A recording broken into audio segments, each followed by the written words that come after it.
Salut tout le monde, c'est Aude de Haute Couture et on se retrouve aujourd'hui pour une vidéo qui fait suite à mon vidéo sur la courte pointe, initiation à la courte pointe, où est-ce que je vous ai pas nécessairement montré comment faire une courte pointe, mais où est-ce que vous m'avez vu apprendre comment faire une courte pointe.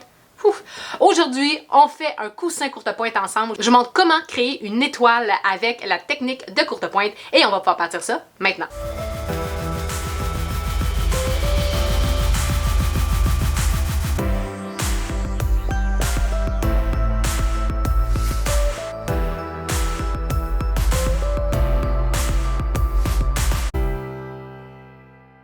Là, j'ai pas nommé la technique parce qu'en anglais c'est Hunter Star. Qu'est-ce que c'est l'étoile du chasseur en français? Peut-être. Donc je vous montre comment faire l'étoile du chasseur aujourd'hui. On va pouvoir aller faire un coussin ensemble. Là, ça fait un petit bout de temps que je voulais essayer de pousser des techniques de courte pointe, mais à petite échelle. Parce qu'à un moment donné, sur une grosse couverture, c'est un gros projet. J'ai pas le temps de mettre ça à terme, mais j'ai surtout pas le temps de faire ça en vidéo parce que c'est des longues vidéos. Donc aujourd'hui, je vous montre comment le faire à petite échelle et naturellement, une fois que vous avez compris comment faire l'étoile du chasseur, vous pouvez le faire à plusieurs reprises et en faire une courte pointe. Honnêtement, je trouve ça vraiment beau. Je serais très tentée de faire cette technique-là en couverture. Pour vrai, ça serait vraiment beau. Mais aujourd'hui, je vous montre comment le faire en coussin. J'avais un coussin à recouvrir. Albus l'a mangé quand il était bébé. Albus est maintenant rendu à 4 ans. Donc ça fait 4 ans que j'aurais dû recouvrir ce coussin-là. Mais c'est pas grave. On le fait aujourd'hui. Tout va bien, tout est beau. Qu'est-ce qu'on va avoir besoin d'aujourd'hui? Eh bien, naturellement, du tissu à courte pointe, de la bourre de coton, des ciseaux, une règle, la machine à coudre. Et moi, je ne vais pas faire du free motion aujourd'hui, mais vous pouvez utiliser cette technique. On va s'installer à la machine de façon quand même très simple. Il n'y aura rien de compliqué aujourd'hui. Tout est dans la technique et le placement de nos carrés. C'est ça la difficulté aujourd'hui. Vous allez pouvoir travailler avec ça. Vous allez pouvoir rapetisser votre étoile de chasseur si jamais vous voulez le faire. Moi, vous allez voir qu'avec les mesures que j'ai prises, il me manquait un petit peu tout le tour comment modifier ça et avoir la grosseur requise pour un coussin encore plus gros que le mien. Et là, je vous montre aujourd'hui la technique de la housse de coussin avec une croisure. C'est selon moi la technique la plus facile. C'est ma préférée. Oui, parce que c'est la plus facile à confectionner, mais c'est aussi celle-là qui me permet d'enlever et de remettre le coussin le plus rapidement et le plus facilement possible. Ça se lave comme un charme. On voit pas le coussin, peu importe de quel côté il va être. J'aime vraiment ça, mais vous libre à vous de le faire également avec la version de la petite armoire. On a un article de blog qui vous montre comment faire un coussin à partir de nos paddles de coton watté. Vous pourriez utiliser cette technique-là aujourd'hui. Vous pouvez également utiliser la technique du fermoir invisible. Je vous dis tout ça dans la vidéo, je me répète un peu, qu'à cela ne tienne. On va pouvoir aller s'installer et partir ça tout de suite. Bon, ce qu'on va avoir de besoin pour le projet d'aujourd'hui, naturellement, étant donné qu'on est dans la courte pointe, on va s'en aller vers des tissus à courte pointe. Idéalement, ça se travaille beaucoup mieux, ça se presse bien et on a une très grande variété de couleurs. Et personnellement, j'aime bien travailler avec ce genre de tissu-là quand je fais les courtes pointes parce que j'ai souvent des retailles pour pouvoir le faire. Il y a des projets qui se prêtent mieux à des petites retailles, comme par exemple les petits sous-verts comme ça. Je vais laisser le lien dans la description de cette vidéo. Fait que c'est vraiment avec ça qu'on va venir travailler aujourd'hui. Personnellement, je recouvre un coussin d'une grosseur que Albus a mangé, d'une grosseur de 16 pouces et demi par 16 pouces et demi. Ce que je vais faire pour le devant, ça va être courte pointe et pour le dos, ça va être tout simplement une enveloppe. Je veux que ça soit facile à enlever, que le coussin soit facile à enlever. Fait que ce que j'ai fait, c'est que j'ai fait un 17 pouces de large. Donc j'ai rajouté mes valeurs de couture de 1/4 de pouce de chaque côté. Pour la longueur, je veux que ça soit plus long que nécessaire parce que je veux que ça se croise au centre de mon coussin. Donc, ma mesure qui est de 16 pouces et demi, admettons que pour les bienfaits là, du calcul, que je dis que c'est 16 pouces divisé par 2, c'est 8 pouces. Et à mon 8 pouces, j'ai ajouté 3 pouces. Donc, je suis rendue à 11 que j'ai doublé. J'ai donc une pièce de 22 pouces par 17 pouces. Mes valeurs de couture sont incluses dans le 22 pouces. Il va être plié en deux, donc j'ai seulement besoin de mes valeurs de couture dans le bas. Ils vont être inclus là, dans le 3 pouces que j'ai rajouté. Et ainsi, je vais pouvoir avoir une croisure de chaque côté. Ce que je veux dire par une croisure, c'est que si je plie, naturellement, je vais être sur l'endroit de mon tissu quand mon projet va être fini. Mais si je plie en deux mes deux tissus, j'ai une croisure, donc mes tissus se juxtaposent sur plusieurs pouces parce que je veux que justement, là ils sont pas tout à fait bien placés, je vais avoir mes valeurs de couture également, mais je veux que quand mon coussin va être cousu puis il va être dedans, je vais pas voir mon coussin à l'intérieur. Si je le croise pas assez, je vais avoir tendance à voir mon coussin, surtout si c'est un coussin bien rembourré. Bref, c'est pour ça que je viens y faire une croisure de 3 pouces. Je rajoute donc 3 pouces, pardon, à la moitié de mon coussin. Et ça va me donner la longueur de ma pièce. Et je vais couper ce rectangle-là 2 fois. Pour ma part, j'avais pas 2 fois le même tissu, fait que j'ai juste pris un tissu différent. C'est le bienfait des projets courte pointe, c'est qu'on peut utiliser les tissus qu'on veut. À part les 2 pièces qu'on vient mettre en dessous du coussin, on va avoir besoin de 4 carrés de 10 par 10 d'un motif, 2 d'un motif et 2 de l'autre. Fait que je vais avoir 2 fois mes petites fleurs blanches et 2 fois mon tissu beige, qui sont des carrés qui vont être coupés de 10 par 10 parce qu'on va aller réaliser des triangles magiques et chaque carré va nous faire 8 triangles magiques. En total, on en veut 16, donc on se coupe 2 fois 10 par 10 dans chacun de nos motifs. Ça peut être un uni, un avec motif, ça peut être 2 unis ou comme moi, 2 motifs. C'est vraiment vous qui décidez. Et là, naturellement, je vous ai dit que ça vous prenait les 2 pièces là, pour faire la croisure. Vous pouvez utiliser la méthode que vous voulez pour faire les coussins. Vous pouvez utiliser cette méthode-là. Vous pouvez utiliser aussi la méthode avec un fermoir invisible. Si jamais ça vous intéresse, ce genre de vidéo-là, dites-le moi en commentaire. Ça pourrait être dans un prochain vidéo que je vous montre comment faire un coussin avec fermoir invisible. Mais ça peut être aussi le coussin qu'on a fait dans le blog de la petite armoire, c'est-à-dire un coussin avec une patte de boutonnage qu'on peut faire avec des boutons pression. J'aime vraiment beaucoup cette technique-là, mais j'avais envie de vous montrer la technique coulisse, croisure. Si vous voulez faire la technique patte de boutonnage, je vais vous laisser le lien de l'article du blog qu'on avait fait. Anne vous montre comment faire ce coussin-là au complet. Et sinon, si jamais ça vous intéresse que je montre éventuellement comment en faire un avec un fermoir invisible, ça pourrait être dans les prochaines vidéos. À l'exception de nos 2 pièces d'eau, nos 4 pièces de vent qui étaient 4 carrés de 10 par 10, on va également avoir besoin d'entoilage et de... mon crayon friction que je cherchais, de bourre de coton. La bourre de coton, on va avoir besoin de seulement une pièce de la même grosseur que notre coussin. Comme moi, je vous disais que mon coussin était 16 pouces et demi par 16 pouces et demi.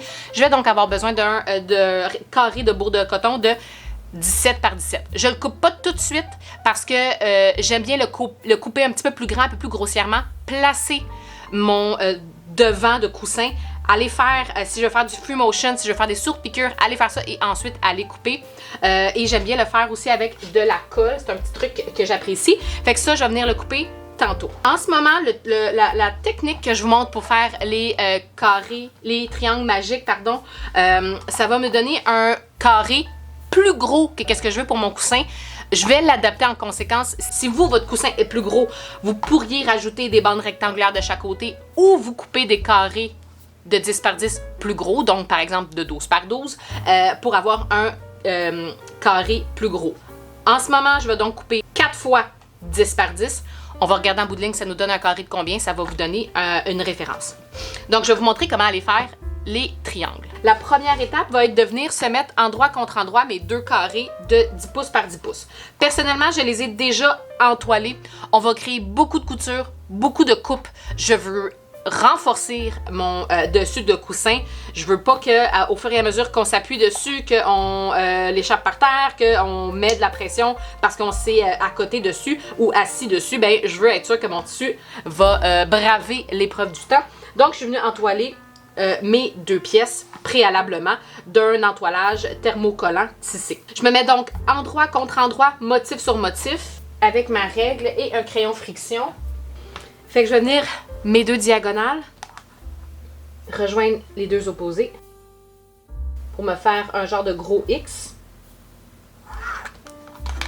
Et à la machine, je vais venir coudre d'une part et d'autre de chacune de mes lignes. Là, on voit mieux mon crayon comme ça. Fait que je vais venir coudre à 1/4 de pouce. Là, je vais juste venir me faire une ligne pour que vous compreniez bien. Vous pouvez vous faire une ligne également si vous préférez. Mais je vais venir me faire une ligne à 1/4 de pouce de chaque côté des lignes que je viens de faire de diagonale. Fait que je vais venir coudre à droite et à gauche de ma ligne que je viens de tracer. Je vais venir faire la même chose ici. Je vais venir coudre à 1/4 d'un côté, à 1/4 de l'autre. Je vais donc faire 4 coutures en diagonale d'un bout à l'autre.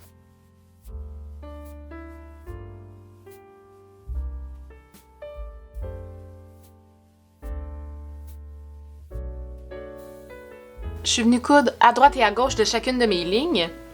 Ce qui va me permettre ensuite de venir couper sur les premières lignes que j'avais faites. Donc, mes diagonales. Je vais vouloir séparer première comme coupe comme ça ici. Ensuite, de l'autre côté. Et après, au centre, où est-ce qu'il y a ma jonction de mon X, je m'assure de faire une coupe bien perpendiculaire à mes côtés droits. Et même chose ici. Je vais chercher mon fer, m'assurer qu'il est assez chaud et on va pouvoir ensuite venir ouvrir chacune de nos sections.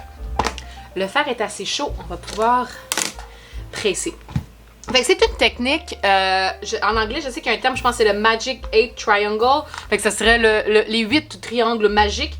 Avec les coutures qu'on vient de faire et les coupes qu'on vient de faire, on va se retrouver avec 8 triangles qu'on va pouvoir ensuite repositionner et créer un motif complètement différent.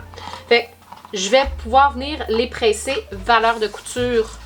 Ça peut être les valeurs de couture ouvertes ou du moins toutes du même côté. Je pense que je vais les faire toutes du même côté, tout simplement. Et là, quand on vient presser et coudre dans les prochaines étapes, on va venir faire attention parce qu'on se retrouve à être dans le billet à plusieurs endroits dans notre tissu, autant dans les coutures que dans les bords. Ce qui fait en sorte que nos rectangles, parce que là, nos carrés, pardon, une fois qu'on ouvre, on se retrouve avec des carrés. Eh bien, on peut les déformer relativement facilement. Fait qu'on essaie de, pas trop les manipuler, pas trop tirer dessus et de, deux, les garder donc les plus en forme, avec des bonnes formes le plus possible. Puis en ce moment, ça peut être quand même facile de les déformer. Une fois qu'on les a pressés, je vais juste venir prendre le temps de couper les petits rectangles, les petits triangles qui dépassent. Étant donné que je viens de presser, on voit les valeurs de couture à certains endroits dépasser, fait que je vais juste venir couper ça. Fait une fois que j'ai tout coupé de chaque côté, les petites valeurs de couture qui dépassent, mes 8 triangles magiques sont faits. Je vais aller faire exactement ce que je viens de faire, mais avec mes 2 autres pièces de tissu.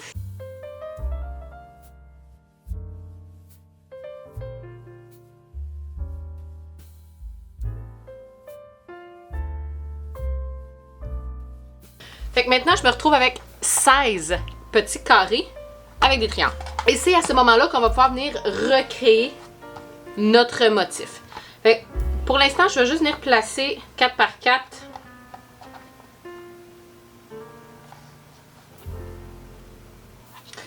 Je suis peut-être mieux de les mettre tous dans le même sens, puis après ça, détourner.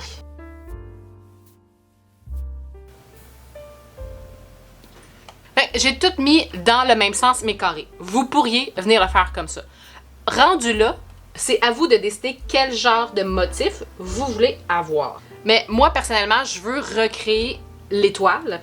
Fait que je vais tourner chacun de mes carrés pour pouvoir recréer mon étoile.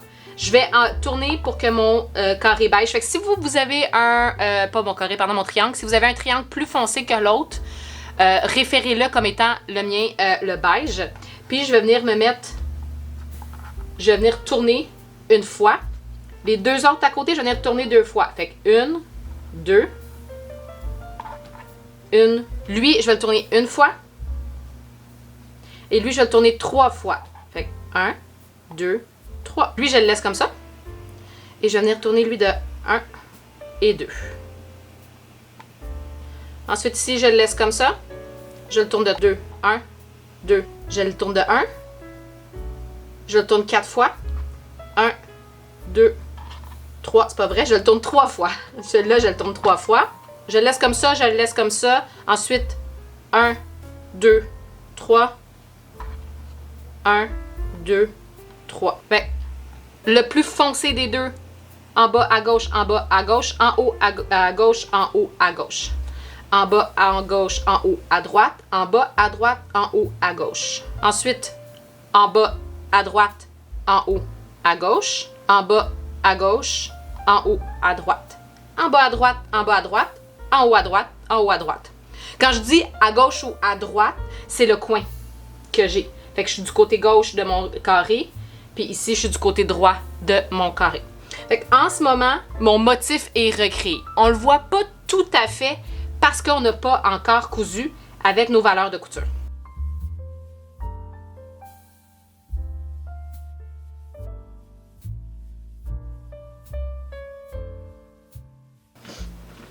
Pour venir coudre, on va venir se séparer 4, 4, 4, 4. Sur Internet, dans les techniques, c'est ce que j'ai trouvé le plus facile. Plutôt que de faire toute une rangée, toute une rangée, toute une rangée, toute une rangée, puis après ça, le coudre dans l'autre sens. Je trouve que c'est plus facile de faire 4 par 4. J'ai regardé un peu, comme je vous ai déjà dit, je suis complètement nouvelle dans le domaine de la courte pointe. Fait que j'aimais mieux me trouver des référents, mais surtout trouver une technique qui me plaisait. Et c'est sur celle-ci que j'ai accroché plus. Fait que ce que je vais venir faire, c'est que chacun des carrés vont être cousus pareil. Une fois que j'ai séparé 4, 4, 4, 4, je vais venir me coudre endroit contre endroit les deux carrés du haut sur les deux carrés du bas. Je vais venir coudre comme ça, et coudre à un quart, réouvrir, presser. Et une fois qu'ils vont être cousus ensemble, je vais venir faire dans l'autre sens, donc endroit contre endroit, un quart, réouvrir, presser. Je vais en faire un avec vous et naturellement, les 3 autres vont se faire de la même façon. Fait que je vais commencer par venir me mettre endroit contre endroit, comme ça ici, endroit contre endroit, comme ça ici. On s'assure de garder les carrés dans le bon sens de ce qu'on avait déplacé. Et je vais venir coudre à un quart. Je m'assure d'avoir bien ma valeur de couture de 1/4 de pouce.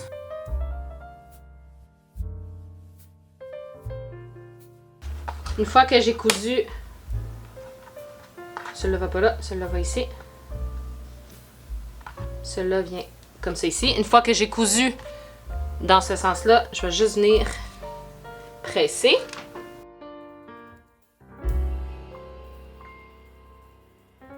Une fois que j'ai cousu, je vais venir me replacer et venir comme ça ici. Et venir me coudre à un quart.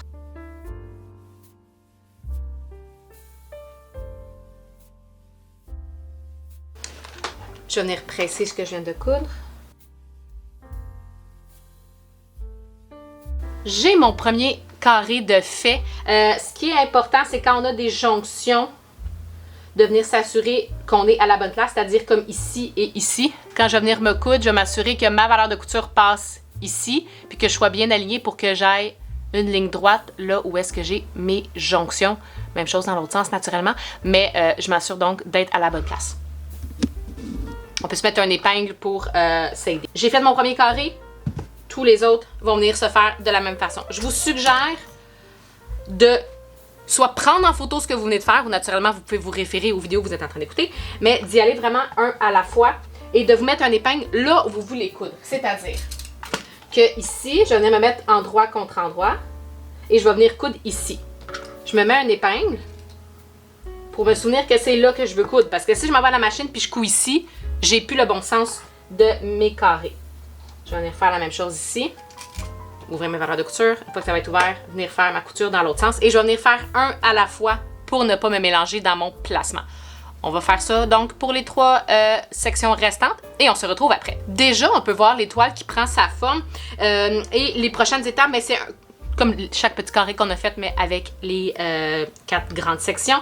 On va donc venir se mettre endroit contre endroit, endroit contre endroit, coudre en haut, ouvrir, presser valeur de couture ouverte et faire notre couture au centre. L'étoile est complétée, c'est peu importe dans le fond le motif que vous vouliez avoir ou vous êtes allé à la va comme je te pousse, on est donc rendu à mettre la bourre de coton. Comme je vous disais, moi je vais juste me mettre par-dessus comme ça et le couper grossièrement. Je ne veux pas nécessairement avoir le même carré, du moins pas tout de suite. Je ne viens pas le faire vraiment plus grand parce que mon but c'est pas non plus de gaspiller la bourre de coton pour un rien. Fait, une fois qu'on est placé, moi ce que je veux, pour me faciliter, vous pourriez venir vous épingler, mais des fois quand on vient s'épingler, ça vient déplacer des choses. Donc ce que je veux faire, c'est le coller. Il va falloir que je m'arrachette, je l'utilise souvent. C'est le Spray and Bound que j'utilise, c'est celui qui peut être servi pour coudre. Et c'est une adhésion temporaire, donc dès qu'il va être mouillé, la colle s'en va. Fait que je vais juste venir m'ouvrir à moitié, je vais venir me mettre de la colle. Vous pouvez vous mettre quelque chose pour protéger en dessous, comme pour pas faire ce que je viens de faire.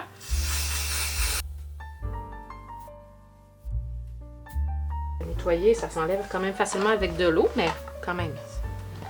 On peut protéger la surface. Je vais venir faire de l'autre côté.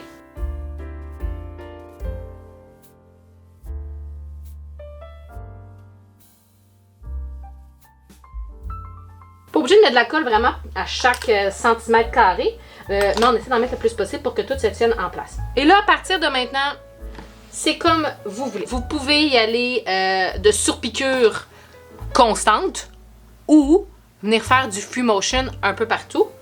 En ce moment, je pense pas faire du free motion étant donné que j'en ai déjà fait dans l'autre vidéo, mais là, j'hésite à soit faire, tu sais, considérer ça comme une diagonale, puis de surpiquer, pardon, un barré de l'autre, même chose ici, un barré de l'autre, puis y aller après ça en croix, ou faire un genre de matelassé horizontal, vertical et horizontal. Je pense que j'ai envie d'y aller pas dans le même sens que ce que j'ai fait, mais dans un autre sens. Fait que je vais partir du milieu et à chaque pouce, je vais venir me faire une ligne et après ça, vers le haut, vers le bas.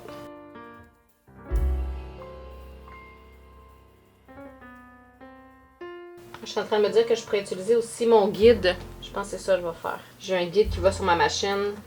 Je vais vous montrer comment l'installer. Ça après, j'ai pas besoin de me faire des lignes à chaque fois, mais pour vous donner une idée, je vais venir dans ce sens-là et dans ce sens-là. On va aller s'installer à la machine à coudre pour faire ça.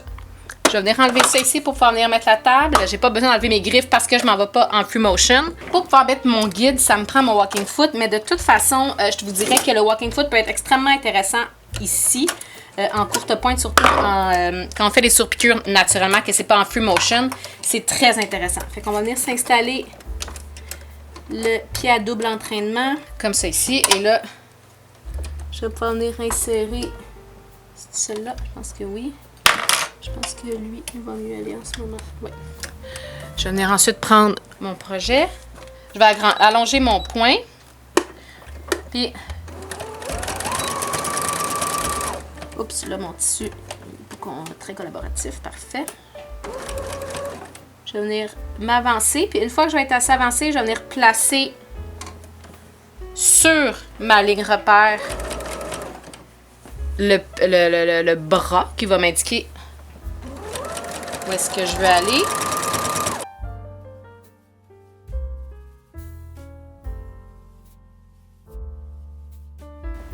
Là, ça me tente pas d'en faire une dans ma couture. Ça me tente pas d'en faire une dans ma couture, fait que je viens me déplacer de 1.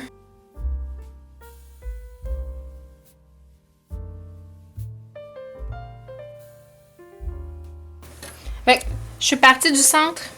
J'ai été vers la gauche. Maintenant, je vais me retourner et partir vers... Je suis rendue ma gauche, mais vers la droite. L'autre côté que je n'ai pas fait.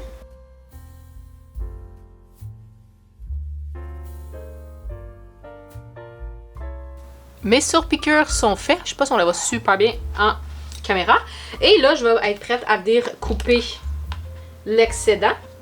Mais, tant qu'à ça, tant qu'à couper, j'ai en ce moment un 16 et quart à peu près partout. Ouais. Ce qui veut dire qu'il me manque juste un petit peu pour avoir assez de valeur de couture pour faire le coussin que j'avais de 16,5. Fait que ça veut dire que j'aurais besoin d'un 17 ici aussi. Ce que je vais faire, c'est que je vais couper pour avoir un carré de 16 par 16. Et je vais ensuite rajouter des bandes rectangulaires tout le tour pour avoir éventuellement un 17 par 17. Je vais venir commencer par me faire des marques. Fait qu'à partir du centre, je me mesure 8 d'un bord et 16 de l'autre. Parce que je veux pas avoir... En fait, parce que je veux que mon motif reste central. Et ensuite, je vais couper.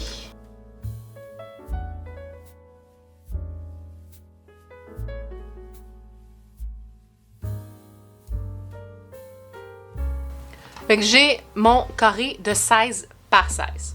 Comme je vous ai dit, c'est pas de 16 par 16 que j'ai de besoin, c'est de 17 par 17. Je vais venir me rajouter des pièces grossièrement. C'est ce que j'aime des courtes pointes, c'est qu'on peut y aller à la va comme je te pousse, on peut y aller comme on veut un peu. Techniquement, je vais prendre un quart de valeur de couture, un quart de valeur de couture, fait que je vais me retrouver en bout de ligne à avoir un carré de 15,5 par 15,5. Ce qui veut dire qu'en bout de ligne, je veux avoir une bande de chaque côté de 1 pouce et demi de large. Là-dedans, je vais avoir ma valeur de couture donc pour pouvoir aller le coudre avec le dos. 1 pouce et demi. Je vais commencer par faire en haut et en bas. Fait que je vais me couper une bande de 1 pouce et demi par 16 pouces que je vais venir coudre en haut et en bas. Et ensuite, ça va être les deux bandes ici, ça va être deux bandes de 1 pouce et demi par ma nouvelle longueur. Donc, là, en ce moment, je ne crois pas avoir assez de cette couleur-là, mais on se rappelle que dans le dos, j'ai sélectionné un autre motif et celui-là, j'en ai assez. Donc, alléluia, on va y aller avec ça. Donc, je vais mettre ça de côté et je vais venir me couper deux bandes de, j'avais dit combien? 1 pouce et demi par 16.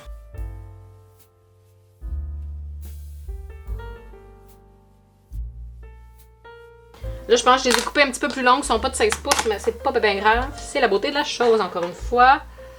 Je vais venir me placer endroit contre endroit. Venir coudre une bande en haut et en bas. Comme ça ici. C'est tout moi ou c'est pas 16? Ah non, c'est une règle de 18. Je vais juste venir couper ça ici. J'en ai pas de besoin. Je viens coudre en haut et en bas à un quart. Techniquement, ce que je suis en train de faire, j'aurais pu faire ça, dans le fond, bien couper mon carré 16 par 16 avant de venir mettre ma bourre de coton pour qu'ensuite ma bourre de coton couvre également les bandes. Honnêtement, c'est vraiment pas grave, mais oui, techniquement, c'est ce que j'aurais dû faire. Fait que là, oups, avant toute chose, je vais calculer maintenant, j'ai besoin de combien d'un bout à l'autre. Et j'ai besoin de 18, ce qui est vraiment extraordinaire, étant donné que ma règle mesure 18. Donc, je vais venir me couper encore une fois une bande de 1 pouce et demi par 18 cette fois-ci.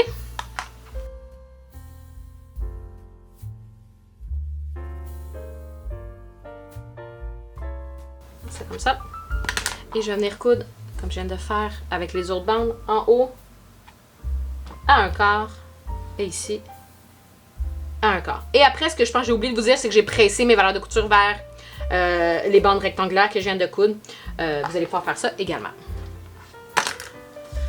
Là, je suis en train de me dire, je sais pas si c'est la canicule qui me fait calculer, comme pas très bien, mais je suis rendue à 18 par 18. Je voulais 17 par 17. Non, parce que c'est mes valeurs de couture. Non, j'avais pas besoin de valeurs de couture. J'ai rajouté des valeurs de couture, mais je n'avais pas de besoin. Parce que c'est 17 par 17 que je veux. Fait que j'ai rajouté des valeurs de couture de trop. Fait que techniquement, il faudrait que j'enlève un demi-pouce tout le tour. Fait qu'en bout de ligne, je vais avoir un demi-pouce tout le tour, comme un petit cadre bleu. OK? Là, j'espère juste que je suis pas encore en train de me tromper.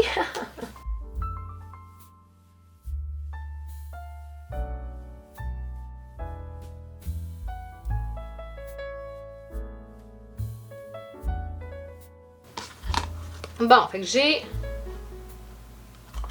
espérons-le, 17 par 17. OK, fait que mon devant de coussin est terminé. Je vais pouvoir m'attaquer au dos. Je vais pouvoir reprendre mes deux pièces ici. C'est pas bien compliqué. Je vais faire seulement une petite préparation. Je vais me plier endroit contre endroit, comme ça ici.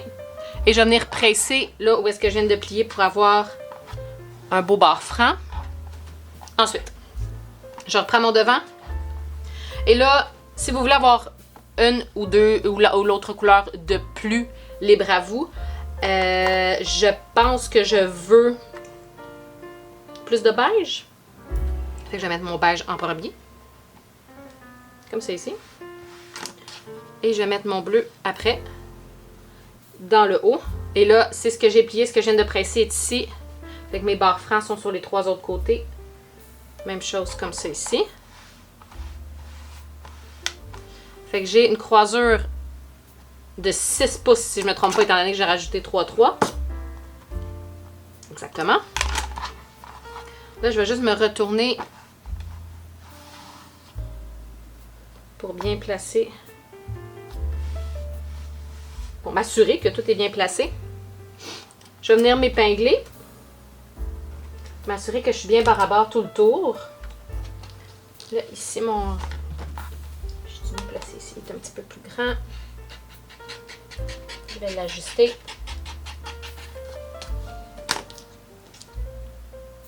Et mes valeurs de couture de 1/4 donc. Parce que je voulais avoir mon rectangle de 17 par 17. Mon coussin, techniquement, en ce moment, je suis en dilemme. J'ai suffisamment pour faire les valeurs de couture de 1/2 pouce. Et si je fais ça à 1/2 pouce, mon coussin va être un petit peu plus, comment dire, condensé. Mais j'ai peur qu'il soit trop condensé. Non. Ouais, fait que je vais venir coudre à 1/4 de pouce pour qu'il soit bien... pour qu'il rentre bien dedans et qu'il n'y ait pas trop... Que ça force pas trop sur le couture. J'ai peur que ça force trop. Quand je regarde, on a réellement 16 pouces et demi de couture. J'aime ça quand il est bien serré, comme le coussin, comme ça ici, mais dans le coton watté, on a un petit peu d'extensibilité, donc ça vient jouer légèrement dans justement la pression qu'on a sur les coutures. Moi, ce que j'ai en ce moment, il est vraiment pas extensible, et en plus, j'ai la bourre de coton. Fait que je vais venir coudre tout le tour à 1/4 de pouce. Et là, en prenant, je me suis rendu compte que j'avais pas bien épinglé. Où est-ce que j'avais besoin d'épingler? Fait que je vais juste me rajouter 2 épingles pour maintenir ça en place, parce qu'on veut que nos 2 pièces du dos soient bien placées naturellement. J'ai cousu tout le tour en regardant la bourre de coton vers moi, fait que je vais me retourner, je vais m'assurer que j'ai bien pris tout le tour et que tout est bien placé. Quand je sais que tout est beau, si vous voulez, vous pourriez venir surjeter pour vous assurer qu'il n'y a rien qui va s'effilocher. Je vais venir cranter en angle chacun des coins et je vais venir retourner l'enveloppe du coussin.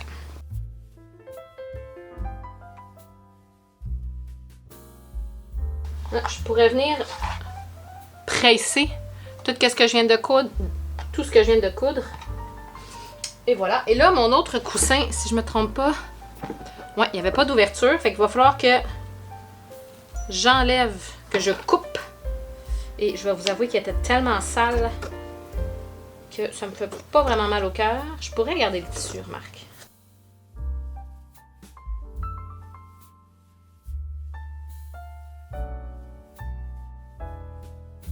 Je commence par venir placer les 2 premiers coins, puis ensuite je vais venir rentrer et placer les autres coins.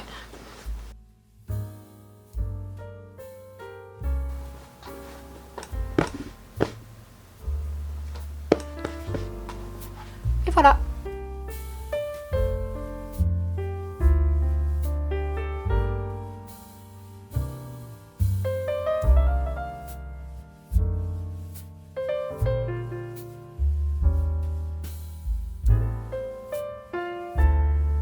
Et voilà tout le monde, c'est ce qui conclut la vidéo d'aujourd'hui. J'espère que vous avez aimé faire l'étoile du chasseur. J'espère sérieusement que c'est ça la traduction. Sinon, donnez une suggestion de comment on pourrait l'appeler, puis que c'est comme ça qu'on va l'appeler maintenant. Et si je me suis trompée et vous avez la vraie traduction et comment qu'on doit appeler cette technique, s'il vous plaît, me la laissez en dessous du vidéo. J'ai fait plusieurs recherches pour trouver la technique que j'allais utiliser aujourd'hui, mais partout ça a été des techniques en anglais. Donc si jamais vous avez la technique en français, je serais très intéressée à savoir c'est quoi. Comme d'habitude, s'il y a quoi que ce soit, n'hésitez pas à laisser questions, suggestions ou commentaires en dessous du vidéo, à cliquer j'aime si c'est du contenu que vous avez aimé ou qui vous a été utile, et à vous abonner si ce n'est pas déjà fait pour avoir toutes les autres vidéos et activer la petite cloche pour avoir les notifications à chaque fois qu'il y a une vidéo qui sort à tous les dimanches. Et comme d'habitude, le lien pour encourager la chaîne un petit peu plus est en dessous du vidéo. C'est Patreon, P-A-T-R-E-O-N, Haute Couture, si jamais vous voulez aller voir. Et savoir qu'est-ce qu'on fait avec cette plateforme-là. On est une super de belle communauté qui s'entraide. On fait de la couture ensemble. Elles ont un vidéo exclusif supplémentaire à tous les mois. On a même un club de couture et un club de lecture. On a vraiment beaucoup de plaisir. Libre à vous d'aller voir et peut-être même vous joindre à nous. Sur ce, tout le monde, je vous dis bonne couture et on se revoit très bientôt.